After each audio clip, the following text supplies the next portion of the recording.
बिस्मिल्लाहिर्रहमानिर्रहीम। तो last class में हम बात कर रहे थे law of diminishing marginal rate of substitution. As a consumer substitutes more and more units of good X for good Y, he will be willing to sacrifice less Y than before for each extra unit of good X obtained so as to remain on the same indifference curve. ताकि उसका total satisfaction level क्या रहे, same रहे. वो हर बार good Y की उतनी quantity sacrifice करेगा जितनी गुड एक्स की क्या होगी, यूटिलिटी होगी, इंपॉर्टेंस होगी. तो इसका मतलब वो गुड एक्स की यूटिलिटी या इंपॉर्टेंस एक्सप्रेस कर रहा है in terms of good y. ये तमाम बातें आपको पहले ही समझा दी जा चुकी है. अच्छा, इसके बाद हमने कहा जनाब कि ऐसा क्यों हो रहा है, why does this happen so. और साथ साथ हमने ये भी सवाल किया कि भाई indifference curve is convex to the origin. तो पास्ट पेपर में सवाल मौजूद है, why indifference curve is convex to the origin. और फिर कल आपको ये भी समझाया था, याद रख लीजिएगा, दोबारा याद दिला रहा हूँ, याद दहानी के लिए बोल रहा हूँ कि भूल ना जाएं आप लोग कि जिस तरह पीपीएफ डिफाइन करते वक्त अपॉर्चुनिटी कॉस्ट को डिफाइन करना बड़ा जरूरी है, इस तरीके से इंडिफरेंस कर्व को डिफाइन करते वक्त इंडिफरेंस कर्व के स्लोप पे बात करना जरूरी है. The slope of indifference curve at any point represents diminishing marginal rate of substitution. It is the rate at which consumer is willing to substitute good X for good Y. As the consumer substitutes more and more units of good X for good Y, he will be willing to sacrifice less Y than before. ये अल्फाज दिमाग में fit कर लें, अच्छी तरीके से fit कर लें. ये पूरे अल्फाज आपको लिखने होंगे जब भी आप इंडिफरेंस कर्व का डेफिनेशन देंगे. यस और नो रिस्पॉन्स दीजिए मुझे. The slope of indifference curve at any point represents diminishing marginal rate of substitution. It is the rate at which consumer is willing to substitute good X for good Y. As a consumer substitutes more and more units of good X for good Y, he will be willing to sacrifice less Y than before for each extra unit of good X obtained to keep his total satisfaction level constant so as to remain on the same indifference curve. याद हो गया? ये नहीं हुआ?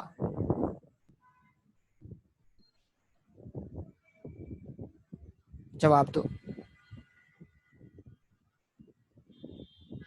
पक्का पक्का हो गया? देख लो, सोच लो, देख लो.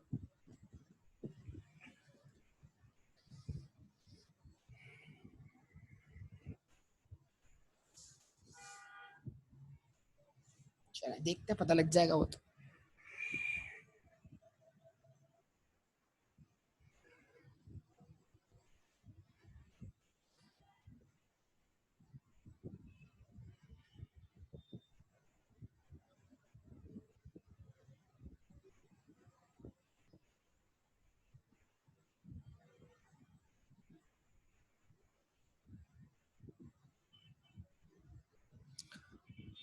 Why does this happen so?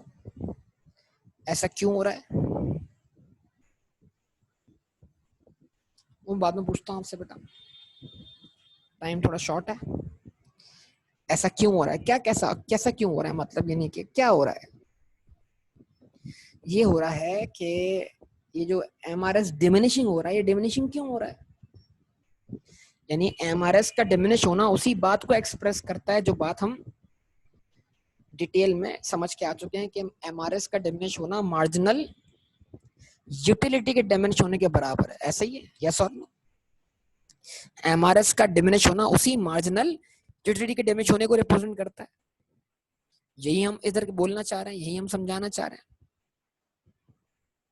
तो पहला पॉइंट हमारे पास क्या है?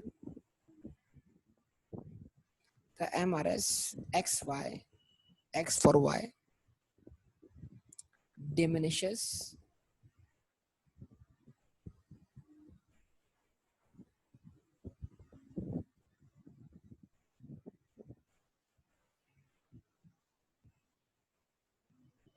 because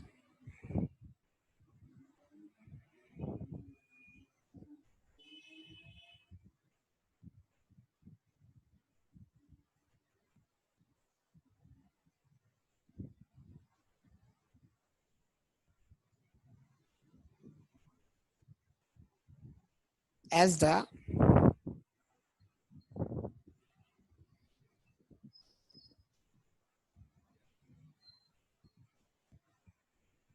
stock of good X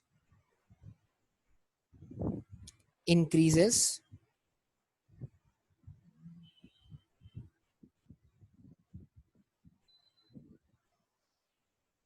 with the consumer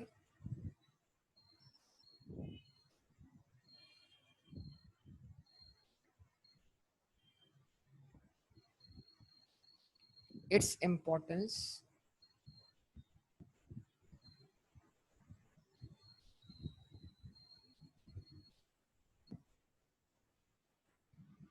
or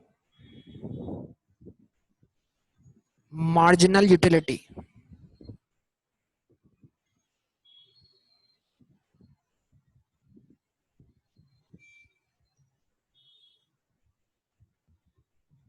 MU मतलब marginal utility.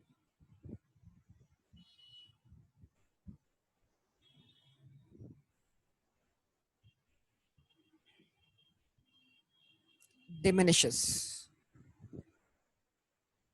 जैसे जैसे गुड एक्स के स्टॉक में क्या होता है, इजाफा होता है, वैसे वैसे गुड एक्स की अहमियत, इंपॉर्टेंस, इंटेंसिटी सब में कमी आती है, लिहाजा उसकी मार्जिनल यूटिलिटी भी डिमिनिश हो जाती है. रिपीटेड बातें हो रही है, रिपीटेड बात.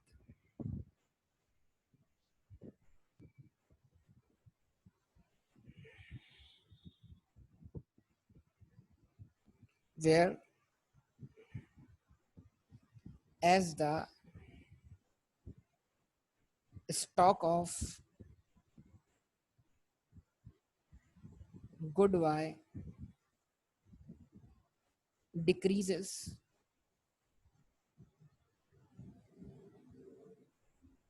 with consumer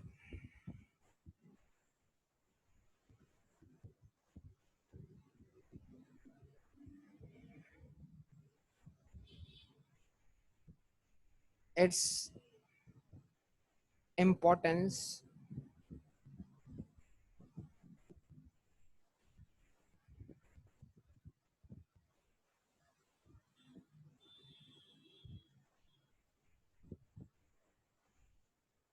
increases. तो फिर उसकी इंपॉर्टेंस क्या हो जाती है, इंक्रीज हो जाती है. Its importance increases.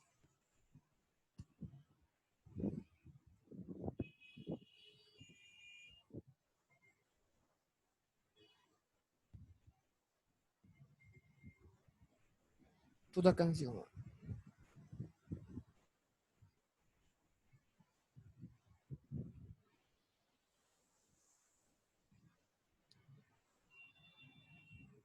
उसके बाद therefore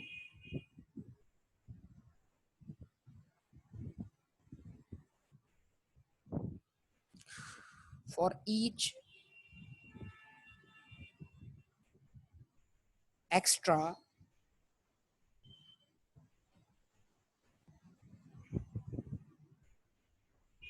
unit of good X gained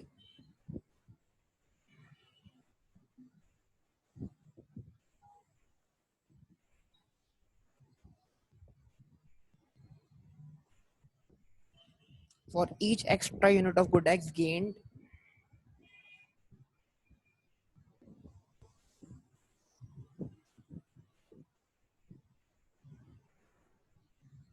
consumer will be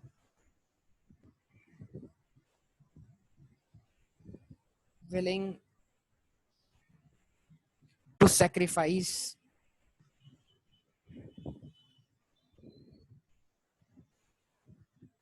less Y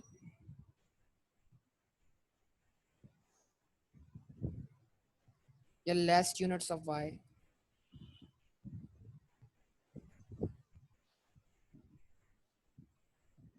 than before.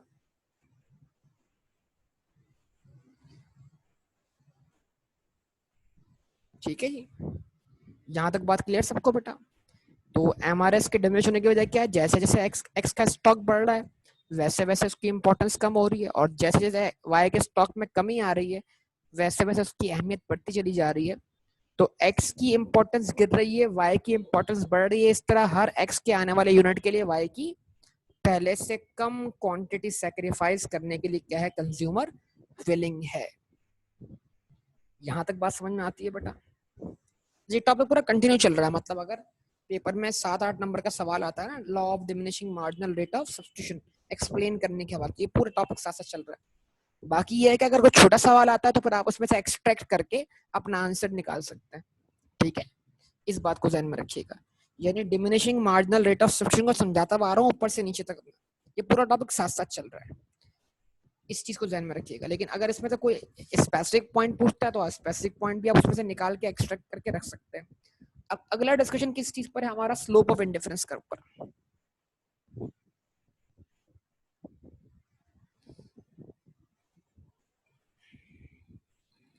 ठीक है,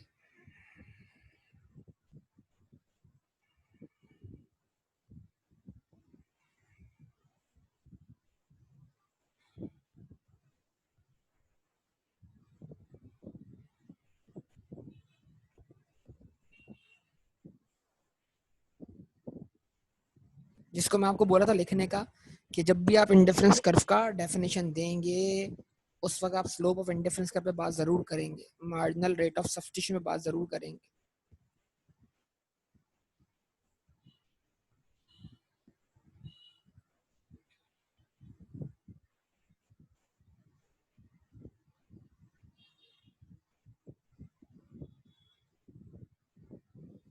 the slope of indifference curve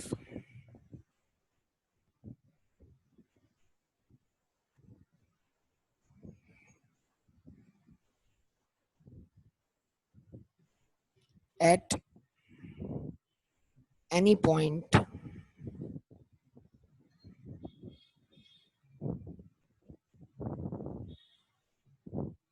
represent what, diminishing marginal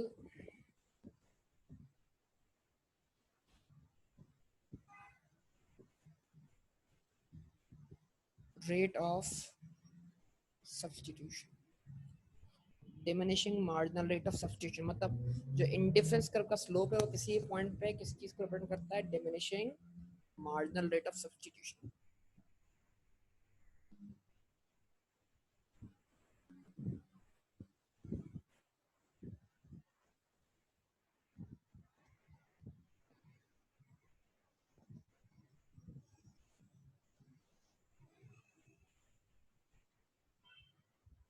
ठीक है,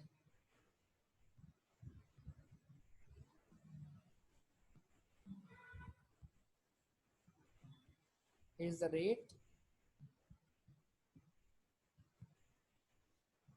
at which consumer is willing to substitute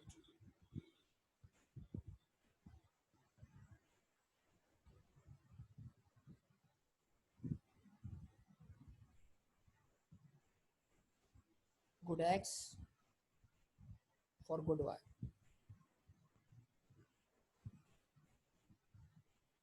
ठीक है, सारी बातें आपसे हो चुकी है।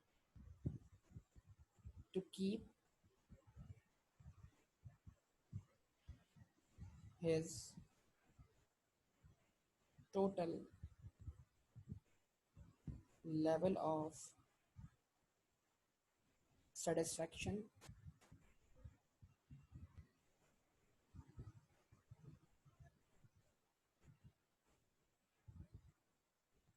constant।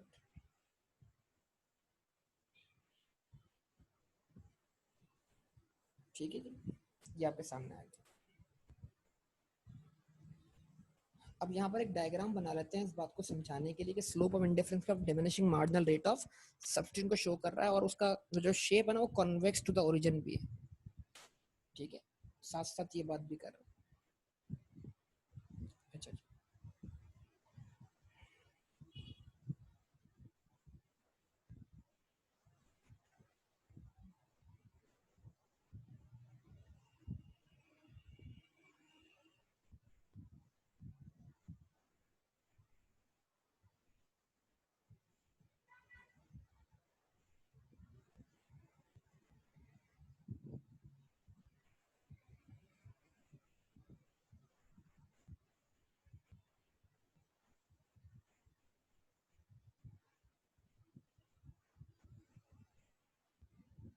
गुड एक्स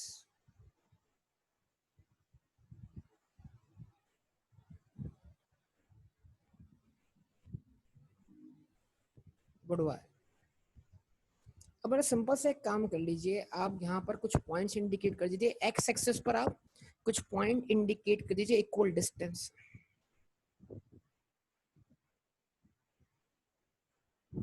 1 2 3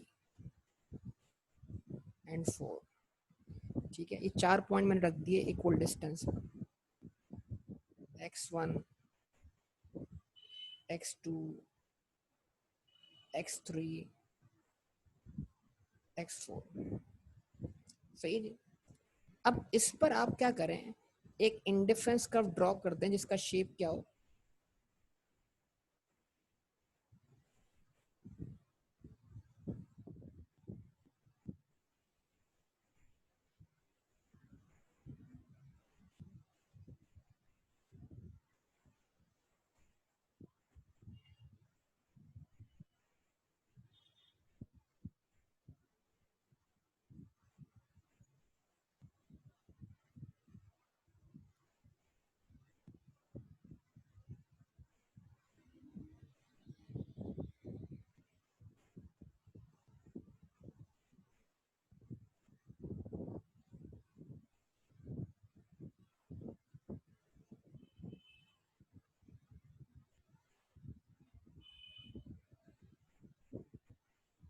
इसका शेप क्या हो, कॉन्वेक्स हो।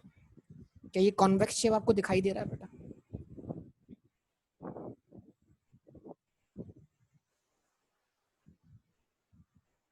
ठीक है। अच्छा, ये अगर आपने इस तरह बना लिया डायग्राम, अब क्या करें, मैं आपको बोलूंगा कि देखिए, अगर आपको एग्जाम में जुगाड़ी तरीके से डायग्राम बनाना है तो जुगाड़ भी आपके सामने है। कि अब आप क्या करें, जैसे मैं इसमें जुगाड़ भी आपको समझा दूंगा। अब ये देखिए, एक डायग्राम बन गया। हम बाज़ दफा क्या होता है, डेटा से डायग्राम बनाते हैं, लेकिन अगर हम ऐसा भी कर सकते हैं पेपर में टाइम सेव करने के लिए, हम डायग्राम से डेटा निकाल सकते हैं। अब अगर मैं बोलता हूँ भाई ये, इसको मैं ले जाता हूँ यहाँ पर। ठीक है, बल्कि मैं डायग्राम थोड़ा सा दोबारा क्या कर दूँ, दोबारा से बना दूँ डायग्राम, थोड़ा सा चेंज करूँगा इसको।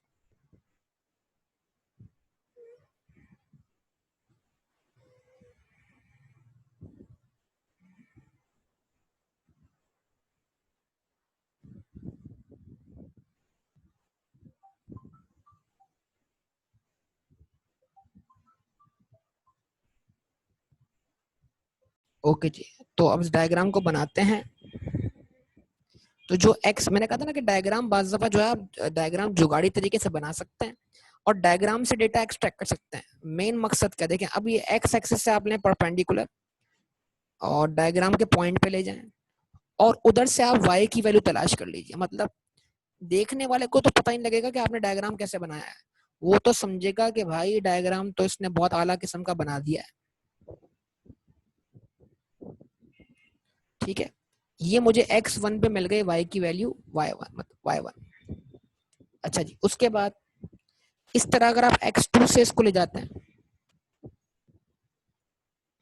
पेपर में सोचने का वक्त नहीं है बेटा हमारे पास, तो ऐसे काम करने हैं कि हमारा वक्त सेव हो जाए। अगर कोई आपको डेटा एक्सट्रैक्ट करना पड़ जाए तो आप क्या कर लें, एक्सट्रैक्ट कर लें। ठीक है, अब आप देखिए, इसको आप नाम दे दें किस चीज का, y2 का। ठीक है, उसके बाद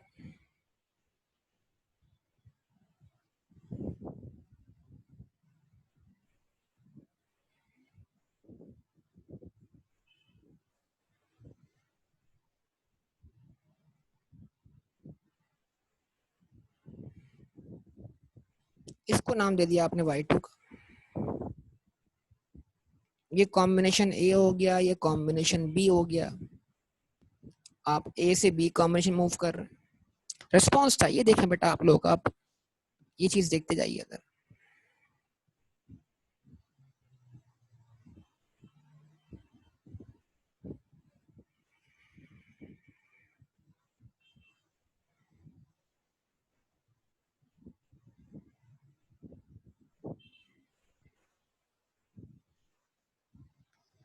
y3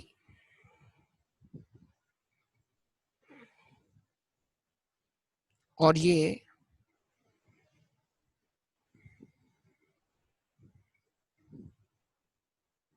y4। क्या कहेंगे? कॉम्बिनेशन सी, कॉम्बिनेशन डी। अब अगर आपको देखो, बजाय तो भाई आमतौर पे होता ही है कि देखने वालों को ये लगता है कि शेड्यूल से डायग्राम बना है, लेकिन हम एग्जाम मतलब हम तो जुगाड़ कर सकते हैं। मतलब अगर मैं इसको बोल दूं कि ये वैल्यू 1 है, ये 2 है, ये 3 है और ये 4 है, समझाने के लिए बोल रहा हूँ, इजाफी बातें कर रहा हूँ समझाने के लिए सिर्फ। ये x की वैल्यू 1 है, 2 है, 3 और 4 है।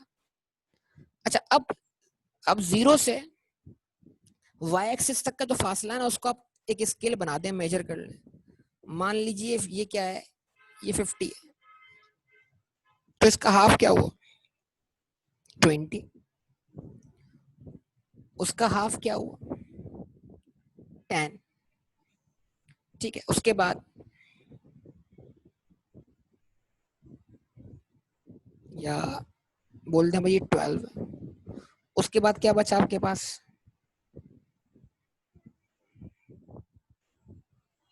8। तो अब जरा देखें, कमाल बात है, देखें अगर मैं एग्जामिनर को शेड्यूल पहले दिखाऊं और डायग्राम बाद में मतलब रखूं, प्लेस करूं, तो देखने वाले को ये लगेगा जनाब कि डायग्राम जो शेड्यूल से बना हुआ। क्या आप मेरी बात समझ पा रहे हैं जो मैं आपको बोल रहा हूँ? रिस्पॉन्स दें बेटा। जो मैं आपको बता रहा हूँ जुगाड़, इस जुगाड़ को आप समझ रहे हैं कि जुगाड़ क्या चीज है, किस चीज का नाम है ये? मतलब अगर आप गौर करें सिर्फ मेरी बातों पर कि मैं क्या बोल रहा हूँ, देखो ये x है, ये y है, ये कॉम्बिनेशंस आ गए,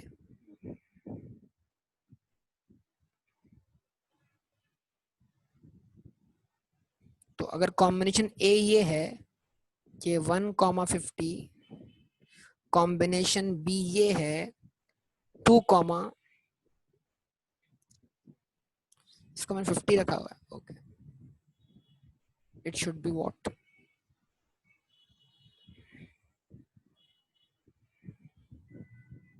25। 50 का आधा 25 है। अच्छा, ये अगर 25 है तो 5 5 5 और 5, उसके बाद it should be what, it should be 15 फर्ज कर लें, और उसके बाद इसको मान लेते हैं हम क्या, तकरीबन 10। ठीक है, अंदाजे से। तो मतलब क्या हुआ, जरा देखिए, आप खुद देखिए, इस चीज को नोट कीजिए कि आप 25 पर आए, 25 से आप कहां पर आए, 15 पर आ गए, उसके बाद आप कहां आ गए, आप 10 पर आ गए। अब अगर आप एमआरएस निकाल लेते हैं, ये इजाफी चीजें बता रहा हूँ, ये सोल्यूशन का पार्ट नहीं है, लेकिन ये आपको सिर्फ समझाने के लिए इसमें ऐड कर रहा हूँ। तो यहाँ पर एमआरएस क्या होगा, 1 यूनिट को बढ़ाने के लिए आपने 25 यूनिट की कुर्बानी दे दी, 1 यूनिट को बढ़ाने के लिए आपने 10 यूनिट की कुर्बानी दे दी, 1 यूनिट को बढ़ाने के लिए आपने 5 यूनिट्स की कुर्बानी दे दी। यस और नो? आपके सामने बड़ा सिंपल भी हो गया। तो एग्जाम में कम डेटा वाले डायग्राम बनाएं, सिंपल डेटा रखें और अपने आप को परेशान ना करें। मतलब ऐसी वैल्यूज रखें हमेशा जो आपको याद हो जाए, और याद ना हो तो फिर आपके पास जुगाड़ होने चाहिए कि जिसके जरिए आप अपना डायग्राम बना सकें। मेरी बात समझ पा रहे हैं सब लोग बेटा? बेटा वाई एक्सेस पर मैंने बोला यार, आसान बात बोली यार, कि वाई एक्सेस पर आप 0 से मैक्सिमम वैल्यू को बोल दो। 0 से मैंने वाई कितना रखा, 50 रख दिया, फिर दरमियान में स्केल ब्रेक कर दिया। इतना तो आपको करना आना चाहिए जरा। मतलब यानी कि 0 से जो y1 था ना, वो मेरा मैक्सिमम 50 है, तो उसका आधा 25 हो गया, फिर उसमें दरमियान में जो वैल्यू है वो अंदाजे से मैं निकाल रहा हूँ, आप स्केल से निकाल लें, सो। तो ये प्रैक्टिस से होगा, ऐसे नहीं होगा बेटा। अच्छा, अब मेन चीज ये नहीं है मेरी, असल डायग्राम में थोड़ी मैं कर रहा हूँ अमेंडमेंट। मैं ये परपेंडिकुलर मिटा रहा हूँ थोड़ा सा, देखिए जरा। ठीक है, और मैं इसको टेंजेंट वाली फॉर्म में ला रहा हूँ।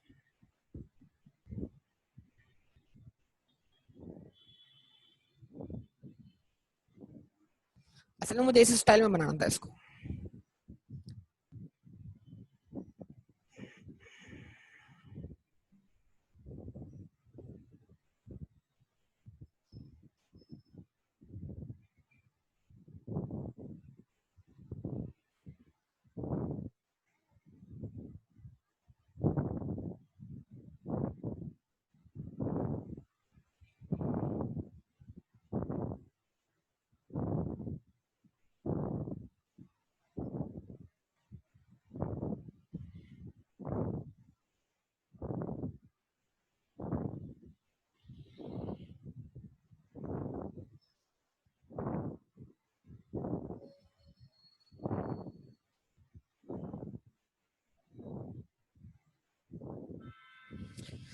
असल में तो मुझे इस तरह दिखाना है।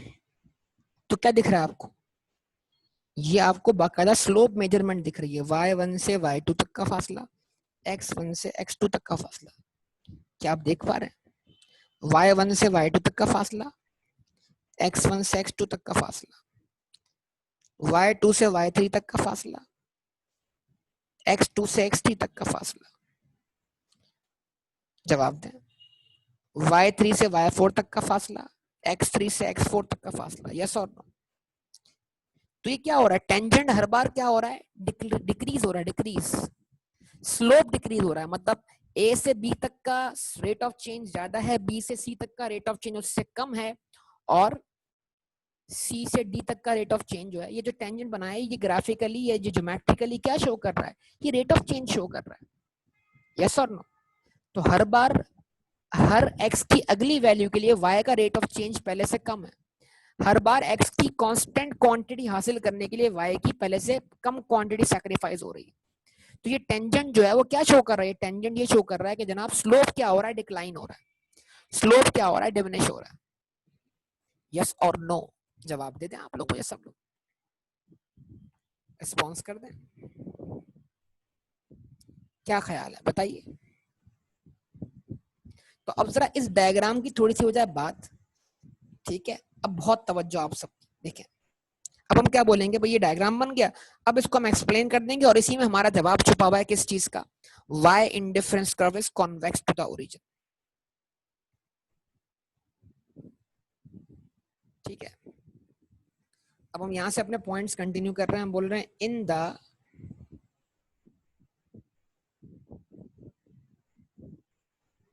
Diagram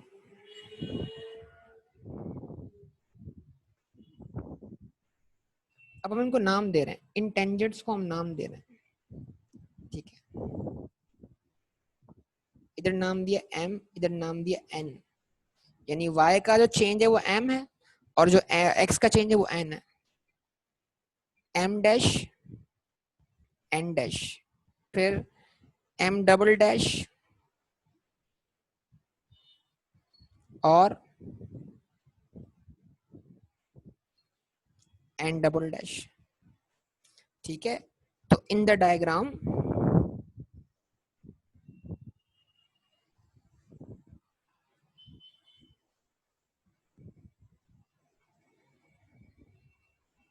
m n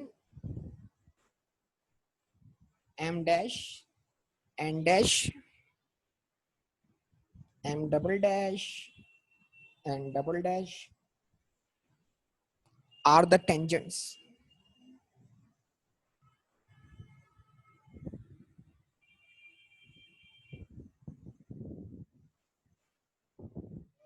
yes or no?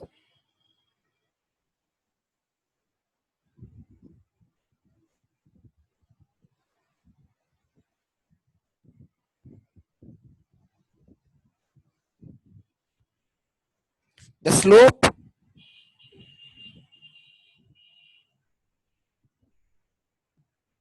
of tangents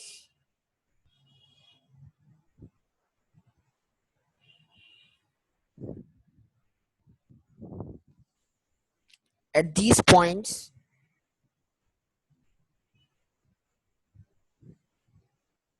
अगर हम इन टेंजेंट का स्लोप निकालें तो फिर वो स्लोप मीनिंगलेस नहीं है बल्कि वो मीनिंगफुल है। वो क्या मेजर करेगा इस कॉन्सेप्ट के लिहाज से? Measures measures what? MRS XY। जवाब दें। Now as the indifference curve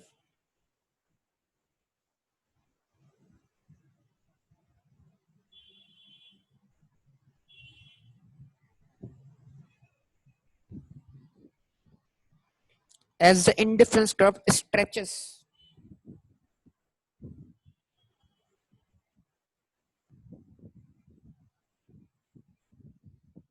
as the indifference curve stretches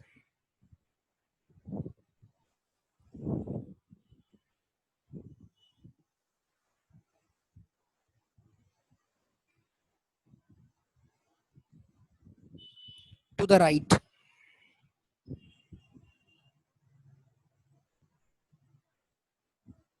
The slope of tangent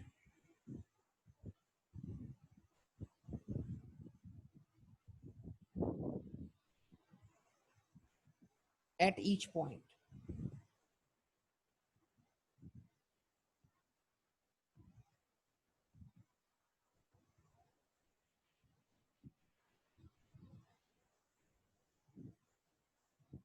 compare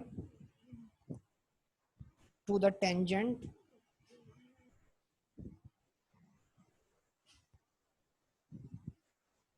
to its left is diminishing. Yes और नो बताइए. जब हम हर टेंजेंट को उसके लेफ्ट साइड वाले बराबर वाले लेफ्ट वाले टेंजेंट से कंपेयर करते तो हर अगला टेंजेंट पिछले टेंजेंट के मुकाबले में क्या है, डिक्रीज हो रहा है, डिमिनिश हो रहा है. यस और नो जवाब दीजिए.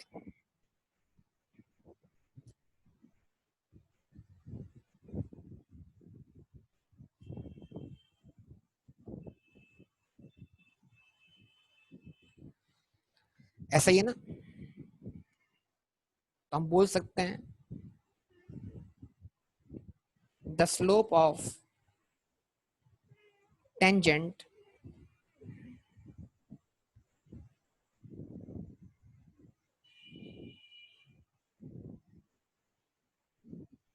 the slope of tangent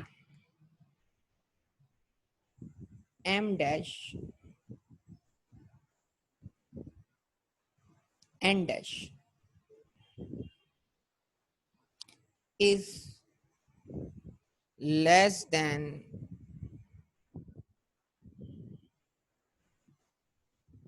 the slope of tangent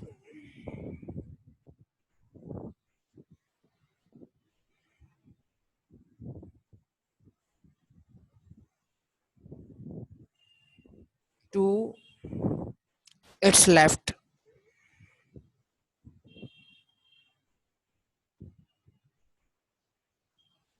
तो m डैश और n डैश से लेफ्ट पे जो टेंजेंट है वो कौन सा है बताइए. m और n है ना. That is mn. The slope of the tangent m dash n dash is less than to the slope of the tangent to its left m n. जवाब दें. ऐसा ही है.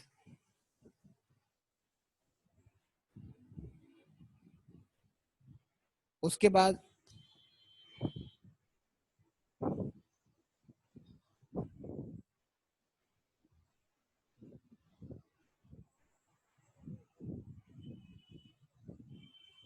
the slope of tangent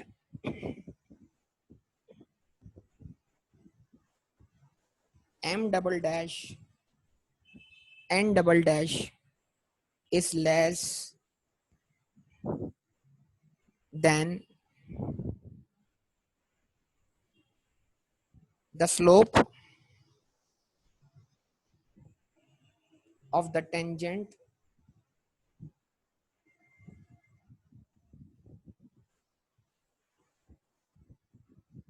m dash n dash. ऐसा ही है. जवाब दीजिए. Since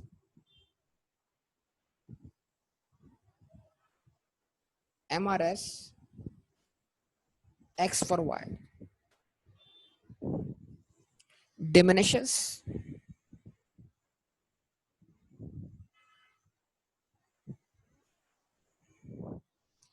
as IC indifference curve stretches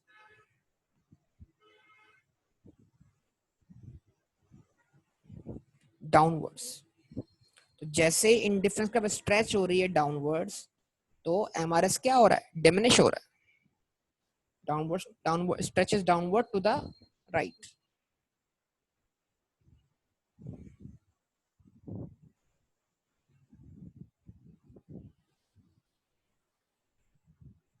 Therefore,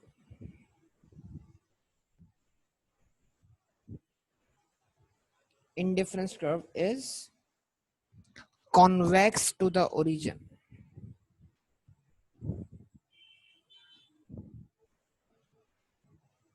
तो यही वजह है इंडिफरेंस कर्व जो है वो कॉन्वेक्स है। हाँ जी बताइए, क्या आपको बात क्लियर होती है? क्या कहते हैं? तो क्लियर तौर पे डायग्राम में देख रहा है कि टेंजेंट जो राइट पर है वो लेफ्ट वाले से लेस देन है। इस तरह जैसे इंडिफरेंस कर्व राइट की तरफ स्ट्रेच डाउन हो रही है तो स्लोप में क्या आ रहा है? डिक्रीज आ रहा है। और जिस तरह आप बोले थे ना why PPF is concave to the origin, तो आपका जवाब था PPF is concave because of increasing opportunity cost। तो हम बोलेंगे जनाब indifference curve is convex to the origin because MRS is diminishing. The slope of indifference curve at any point represents diminishing marginal rate of substitution. It is the rate at which consumer is willing to substitute good X for good Y. As the consumer substitutes more and more units of good X for Y, he will be willing to sacrifice less Y than before, so as to keep his total satisfaction constant, so as to remain on the same indifference curve. बार बार एक ही अल्फाज दोहरा दोहरा के आपके दिमाग में point fix कर रहा हूं बेटा, अच्छी तरह बिठा लें इन बातों को। अभी तो ये मैंने पूरा जवाब दिया है law of diminishing marginal rate of substitution वाले कंटेक्स्ट में। अगर सवाल अलग से आता है why indifference curve is convex, तो फिर उसका जवाब अलग से ड्राफ्ट किया जा सकता है एग्जाम के रिक्वायर्ड क्वेश्चन के हिसाब से। हाँ बेटा,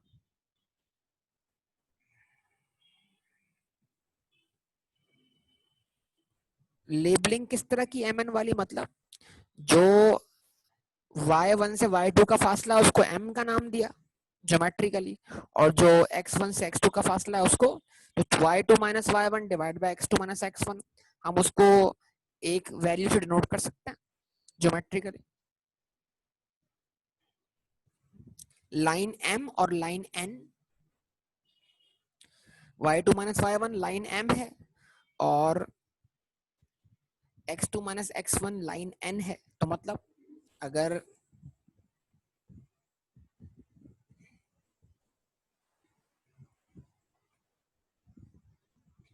y2 माइनस y1 और x2 माइनस x1 ये स्लोप है, तो अभी ज्योमेट्रिकली क्या हुआ? y2 माइनस y1 को शो कर रहा है m और x2 माइनस x1 को शो कर रहा है n। तो मतलब अगर y2 minus y1 divide by x2 minus x1 slope है, तो ज्योमेट्रिकली वही स्लोप जो है, ज्योमेट्रिकली वही स्लोप जो है m अपॉन n के बराबर हो गया। यस और नो? ठीक है बेटा, बात क्लियर है आप लोगों को? कुछ सवाल हो तो पूछ लें। टॉपिक थोड़ा डिफरेंट है, मतलब यानी कि इसमें जब तक आपकी इन्वॉल्वमेंट, मतलब इसको जब तक आप इसकी तह में जाके नहीं समझेंगे कि ये टॉपिक क्या बात कर रहा है, तो ये मैं समझता हूँ इकोनॉमिक्स ये वो टॉपिक है जो इकोनॉमिक्स पढ़ने वालों को बड़ी मुश्किल से समझ में आता है। मतलब यानी कि जब तक उसके पास ये वाले कॉन्सेप्ट्स ना हो, विलिंगनेस, इंपॉर्टेंस, इंटेंसिटी, मार्जिनलिटी, मतलब ये सारी बातें दिमाग में रखे बगैर इस टॉपिक को समझा जाएगा तो ये टॉपिक कुछ समझ नहीं आने वाला। क्योंकि इसमें बुनियादी गलती स्टूडेंट से क्या होगी कि वो हो सकता है वो शायद वो एबिलिटी के लिहाज से क्या कर दे, एक्स और वाई की डिस्ट्रीब्यूशन कर दे। ऐसा नहीं है, याद रखिएगा, हम एबिलिटी को भी लाएंगे इसके अंदर बीच में, फिक्र ना करें। तो विलिंगनेस और एबिलिटी जब मिलेगी तब डिमांड बनेगी ना, ऐसे नहीं। ठीक है, तो वैसे तो मैंने आज इसकी प्रॉपर्टीज भी करवानी थी, प्रॉपर्टीज ऑफ इंडिफरेंस कर्व, वो मैं आपको असाइनमेंट देता हूँ स्टडी टेक्स्ट से पढ़ने के लिए। आप स्टडी टेक्स्ट से एक टॉपिक कवर कीजिएगा, उसका नाम है प्रॉपर्टीज ऑफ इंडिफरेंस कर्व। ठीक है जनाब, रिस्पॉन्स दीजिए बेटा। स्टडी टेक्स्ट से आप पढ़िए topic properties of indifference curve, पढ़ेंगे? ओके, फिर मजीद इंशाल्लाह इसके ऊपर हम बात करेंगे। और मतलब वो प्रॉपर्टीज आप पढ़ने के काबिल हो चुके हैं ये सब कुछ देखने के बाद। ओके बेटा, यहाँ तक स्टॉप करेंगे, बाकी बात अगली क्लास में। ओके, अल्लाह हाफिज।